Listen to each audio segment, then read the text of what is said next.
आपको भी लगता है कि हमेशा चुप रहने से समस्याएं खत्म हो जाती है? पर मुझे लगता है कि जहाँ बोलना जरूरी है वहाँ चुप रहना समझदारी नहीं है, बल्कि एक गलती है।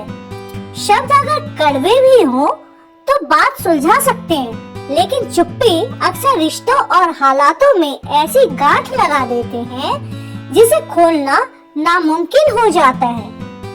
ऐसा ही रमन और सुमित के साथ हुआ। रमन और सुमित बचपन के पक्के दोस्त थे। दोनों एक ही ऑफिस में काम करते थे। एक मीटिंग में बॉस ने सुमित की आइडिया की बहुत ज्यादा तारीफ की। रमन को पता था कि ये आइडिया असल में उसका है, जिसे उसने अपने दोस्त को चाय पीने के समय में सुमित के साथ शेयर किया था। रमन को लगा सुमित उसका बेस्ट फ्रेंड है तो वो खुद बॉस को बता देगा कि ये आइडिया मेरा नहीं रमन का है। पर उस समय सुमित बिल्कुल चुप रहा। सुमित का ये व्यवहार रमन को बिल्कुल भी अच्छा नहीं लगा, पर उसने उस समय चुप्पी साधी रखी, क्योंकि वो सोच रहा था कि अगर मैं कुछ बोलूंगा तो इसे लगेगा कि मैं क्रेडिट के लिए उससे झगड़ रहा हूँ। उस दिन के बाद रमन का व्यवहार बिल्कुल बदल गया।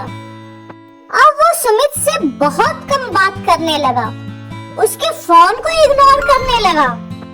सुमित ने उससे कई बार पूछा, क्या हुआ है भाई, सब ठीक तो है ना? लेकिन हर बार बस हाँ ठीक है कहकर रमन बात को टाल देता था। रमन की यह चुप्पी धीरे धीरे सुमित के मन में भी शक पैदा करने लगी। सुमित को लगा कि शायद रमन उसकी तरक्की को देख करके जल रहा है। धीरे धीरे दोनों के बीच में एक गहरी खाई बन गई।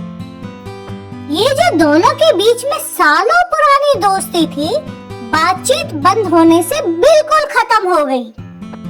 पूरे 2 साल बीत गए इस बात को हुए, और एक दिन जब रमन अपने लैपटॉप में ईमेल चेक कर रहा था तो उसे पता चला कि उस मीटिंग के तुरंत बाद में सुमित ने बॉस को ईमेल लिखकर बताया था कि सर वह आइडिया रमन का था।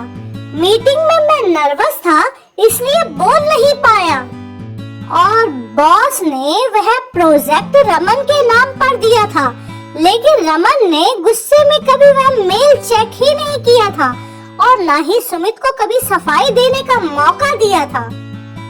उस मेल को देखने के बाद रमन को अच्छे से समझ में आ गया था कि अगर उसी समय उसने अपनी नाराजगी को जाहिर कर दी होती तो आज उसका सबसे अच्छा दोस्त उसके साथ होता।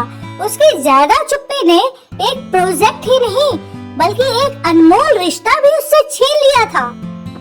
और ये कहानी हमें सिखाती है कि समस्या छोटी हो या बड़ी, केवल बातचीत से ही उसका हल निकाला जा सकता है। चुप्पी अक्सर सामने वाले को गलत अनुमान लगाने पर भी मजबूर कर देती है, जिससे मुसीबत कम होने की बजाय उल्टा बढ़ जाती है।